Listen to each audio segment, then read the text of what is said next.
Picture this. It's a Friday afternoon. You've just left the bank. Your palms are a little sweaty, your heart's beating faster than normal.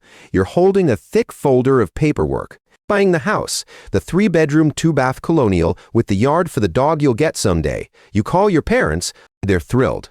A mortgage is such good debt, your dad says. You meet your friends for a drink, they toast you. You're building equity, you're an adult. You go to bed that night feeling a wave of accomplishment. You've made it, you've taken on good debt. But what if I told you that specific phrase, good debt, wasn't coined by your wise grandfather or a Nobel Prize-winning economist? But what if I told you it was invented in a boardroom by a marketing team for the sole purpose of making you feel exactly this way? What if I told you that by celebrating your good debt, you've been psychologically tricked into celebrating a 30-year financial trap that systematically drains your wealth and limits your freedom? This isn't just about interest rates. This is a 70-year linguistic con job. My name is Bobby, and I spend way too much time thinking about the words we use to describe money. If you're someone who feels a strange sense of pride when you look at your massive mortgage statement, or if you've ever justified a car loan by calling it smart leverage, or if you've ever felt confused about why you're doing everything right but still feel financially stuck, make sure to hit that subscribe button and give this video a thumbs up if this helps you out. Because today, we aren't talking about real estate or interest deductions. We are talking about the most successful marketing campaign in modern history, a behavior. We're talking about how the financial system rebranded liability as an aspiration. Here's the thing about debt.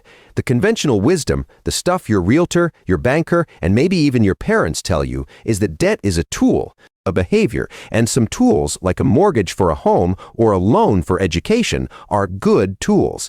They tell you that good debt builds your future, that it's an investment. But that advice ignores a fundamental, brutal truth. A tool doesn't charge you a perpetual fee just for the privilege of holding it. A liability dressed up in a nice suit is still a liability. Today, we're exposing the mechanism this story powers. We're talking about the wealth velocity siphon. To understand how we got here, we have to go back. Post-World War II America, the 1950s. The suburbs are exploding, and with them, the modern version of the American dream. But in the quiet, marbled halls of commercial banks, there was a problem. Their primary business, lending to large, stable corporations, was drying up. These companies, flush with post-war cash, didn't need as many loans. Bank profits were stagnating. They needed a new, massive, reliable asset class to lend against. They needed an entire population to willingly take on enormous long-term debt. Their target? Behavior housing. It was perfect, emotionally charged, universally needed, and the asset itself could be collateral. But there was a cultural barrier. The memory of the Great Depression was still fresh. Debt was scary. It was shameful. A last resort. The very word mortgage comes from Old French for death pledge. Not exactly a selling point. So the marketing departments got to work. Through focus groups and advertising strategy, they crafted a new dichotomy: good debt versus bad debt. Good debt was for appreciating assets, homes, education. Bad debt was for depreciating consumption, cars, clothes. This framing was then pushed through every possible channel. Personal finance columns, often written by bank-funded experts, repeated it. School curricula subtly reinforced it. Real estate agents and cheerful loan officers made it their mantra. The goal wasn't just to sell mortgages, it was to make you desire them as a rite of passage, to feel financially savvy for taking one. Within a single generation, good debt was woven into the fabric of financial advice. It became an unassailable truth, a semantic shield that stopped all critical thought. Outcome: bank profits became permanently, inextricably tied to the long-term indebtedness of the middle class. The 30-year mortgage morphed from a niche instrument to a standard life event. The lesson is that language doesn't just describe reality, it creates it. When you control the dictionary, you control behavior. Behavior, this historical rebranding, built the pipeline for what we see today. The wealth velocity siphon, a system designed to slowly, steadily redirect your future earnings into the financial system, all while you cheer. Behavior. Now, you might be thinking, okay, Bobby, that's a nice story about the 1950s, but how does that apply to my actual life in 2025? Well, look around you. This dynamic is everywhere. Let's take the classic example, the house halo effect. You buy a $500,000 home with a 20% down payment. That's $100,000 of your hard-earned cash. You get a 30-year mortgage at 6.5%. Your monthly payment is $2,528. The behavior everyone around you celebrates. You're building equity. You own an asset. You feel like a savvy investor. But here's the hidden trap. That first monthly payment of $2,528 behavior, only $352 goes to the principal, the part you actually own. A staggering $2,176 goes straight to the bank as interest. In just your first year, you'll build about $4,300 in equity, but you'll pay over $25,000 in interest. Interest is dead money. It's not building your net worth. It's rent. Rent paid to the bank for the use of their money. Over the full 30 years, you will pay approximately $610,000 in interest on a $400,000 loan. Your asset has to appreciate by over 150% just for you to break even on your total cash outflow. Then there's the student loan signal. You take out $80,000 in good debt for a degree. The narrative is investment in yourself. Behavior.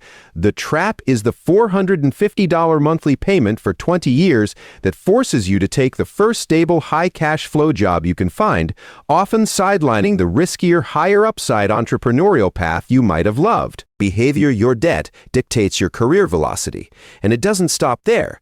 Car loans you call necessities, business loans for unproven side hustles, even financed furniture, all wrapped in the good debt blanket to soothe your cognitive dissonance. Behavior. This is what we call the golden handcuff paradox. You're so busy admiring the shiny, socially approved cuff on your wrist, you don't feel the chain anchoring you to the floor.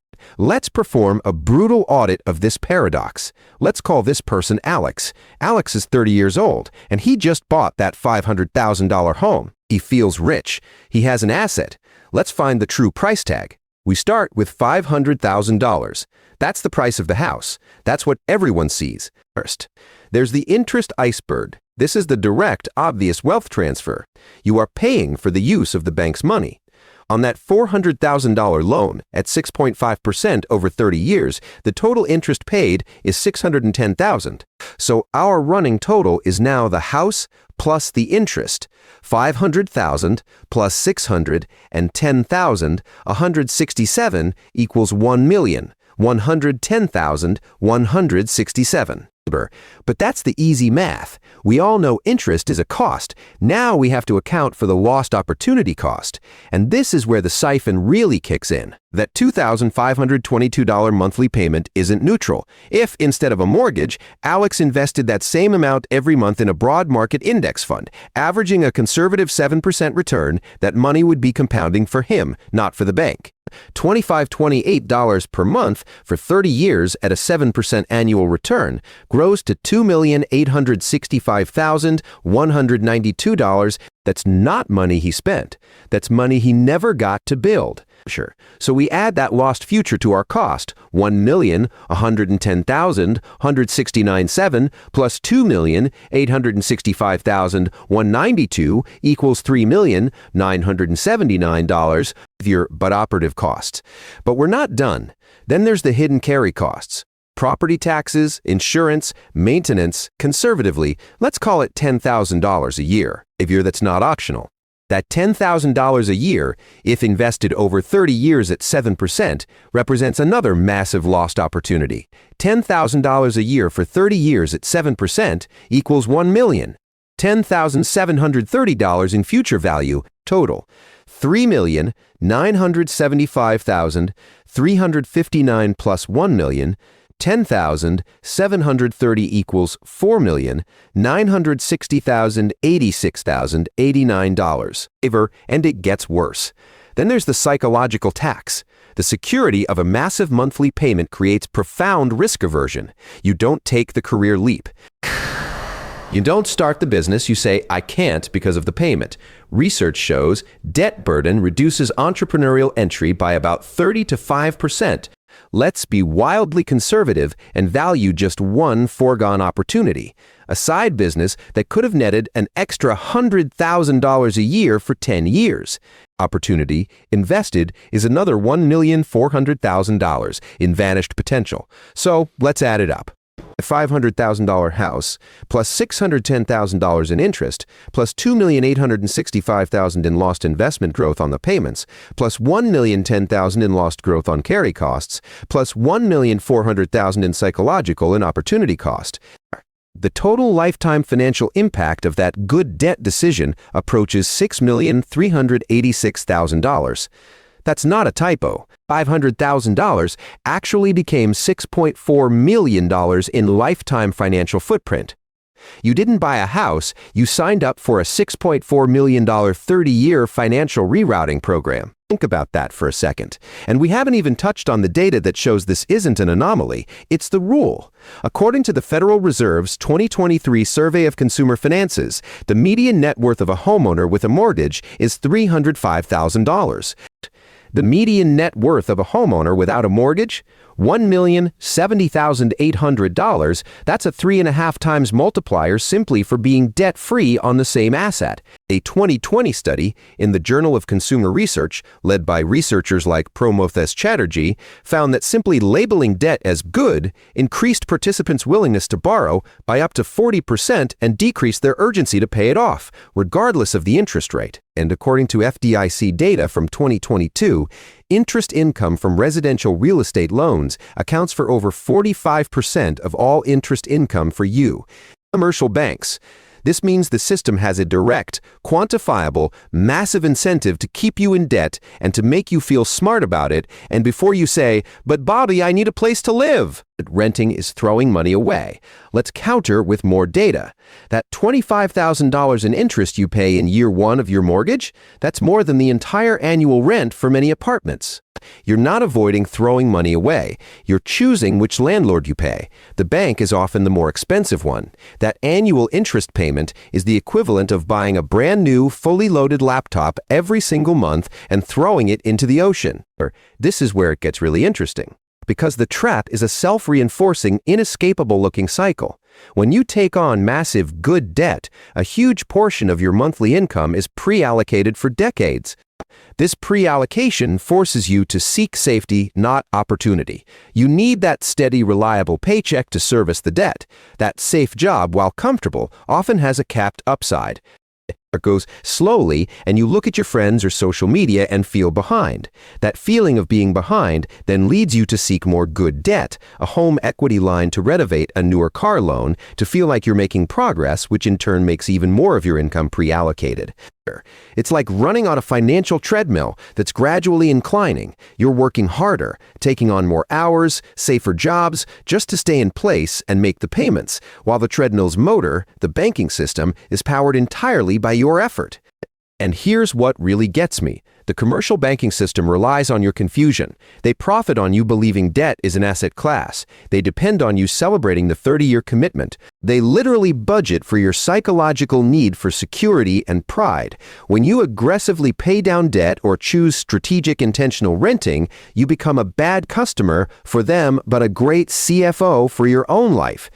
You're opting out of their primary revenue stream. The banking profit model wants you hyper-focused on monthly payments and hunting for low interest rates because that obsession hides the total, life-altering, multi-million-dollar cost. This isn't just bad psychology or bad math. This is predatory. This is designed. This is a 70-year-old scam hiding in plain sight. Now, I can hear the objections already. Bobby, what about the mortgage interest tax deduction? That's a benefit, and look, I get it. That seems like a legitimate silver lining, but it's a consolation prize and a shrinking one.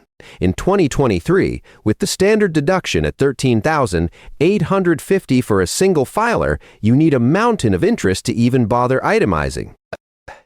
Even if you do, you're getting back cents, maybe 30 cents, on every dollar you paid to the bank. You're celebrating a $300 refund on a $25,000 expense. You might also be thinking, but renting is throwing money away. At least I'm building equity. You're not throwing rent money away, you're buying flexibility, freedom from maintenance, and most importantly, the opportunity to invest the massive difference between a rent check and a mortgage payment. The renter paying $1,500 a month isn't simultaneously paying an extra $2,000 in interest and property tax. That money isn't thrown away, it's potentially being invested. The problem isn't housing. Everyone needs shelter. The problem is celebrating the most expensive, velocity-killing way to pay for it. So what do you actually do with this information? Pager, how do you escape the trap? Let me give you something practical. Strategy number 1, the velocity test. Before you take on any debt, ask one simple question. Will this increase or decrease my wealth velocity, the speed at which my discretionary income can compound and build? This bypasses the emotional good versus bad trap and forces a mechanical analysis. A 30-year mortgage on your dream home? Catastrophic for velocity. A 15-year mortgage on a modest, functional home? Better. Paying cash for a used, reliable car? Excellent velocity. Here's how to implement it. First, calculate the total lifetime cost of the debt using an online calculator. Chef. Second, note the monthly payment. Third, use a compound interest calculator to ask, what could this monthly payment become in 10, 20, 30 years if invested instead? The answer makes you feel sick. The debt fails the test. For example, our $2,528 payment invested becomes nearly $3 million. That debt costs you that future. It fails. Strategy number 2, the debt as rent reframe. Mentally recategorize all interest payments as rent paid to the bank for the use of their money. This kills the pride instantly. You wouldn't brag about your high rent payment. To implement this, literally rename the line items in your budget. Change mortgage interest to bank rent. Change car loan interest to auto finance rent. You will watch your desire to rent from financial institutions plummet. When you see you paid $2,170 in bank rent last month, that extra principal payment suddenly feels urgent. Strategy number 3, the stack attack method. This is a ruthless debt payment hierarchy that ignores interest rates. You attack the debt with the largest monthly payment first. Why? Because large payments are what cripple your monthly cash flow and wealth velocity. Freeing up a $2,500 mortgage payment is a life-changing event, even if its interest rate is lower than a $200 credit card. Here's how. List all debts by monthly payment, largest to smallest. Throw every spare dollar, bonuses, tax refunds, side hustle income at the top of the list. When it's gone, you take its entire former payment and roll it onto the next debt. Imagine killing your mortgage payment in 7 years instead of 30. You'd suddenly have over $30,000 a year in freed up cash flow. Your wealth velocity would go vertical. But the biggest shift is psychological. You have to start obsessing over unallocated monthly capital, your cash flow, instead of leveraged asset values on paper. You're not a homeowner, you're a cash flow manager. The primary goal isn't a big mortgage approval, it's a big growing gap between your income and your mandatory outflows. Here's what I want you to do this weekend. Pull up your primary debt statement, your mortgage, your car loan, your student loans. Run the velocity test, calculate the total interest you'll pay over the life of the loan. Open a compound interest calculator and see what your monthly payment would become if invested instead for that same time period. You will discover, in black and white, the true multi-million-dollar price tag of the story you've been sold. I want to leave you with one final thought. This isn't really about houses or degrees or cars. It's about sovereignty. Financial security isn't about a high net worth number on a spreadsheet. It's about optionality, the power to say no, to walk away, to change course, to take a risk. Behavior we thought debt was a ladder we climbed to reach adulthood and success. But for millions, it's become a weight that keeps them from swimming to a better, more interesting shore. Our grandparents viewed debt with a generational caution as a temporary and dangerous necessity. We traded that wisdom for a celebratory bondage, for golden handcuffs we polish ourselves. The people who actually thrive financially aren't the ones with the most impressive liabilities on their balance sheet. They're the ones who own their time because they've minimized their permanent overhead to the banks. You can't borrow your way to true wealth, but you can design your life to systematically minimize the rent you pay to financial intermediaries.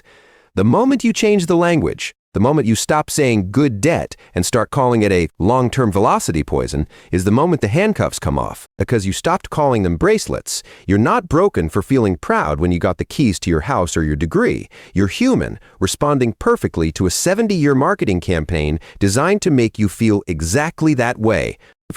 This journey is unfair and it's hard because you're fighting a narrative embedded in everything around you. But once you understand that every dollar of interest is a dollar permanently stolen from your future freedom, you can start making different, quieter, more powerful choices.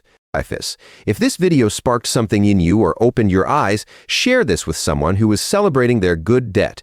Smash that like button and hit subscribe for more content that challenges how you think about money. Thanks for watching, and I'll see you in the next one.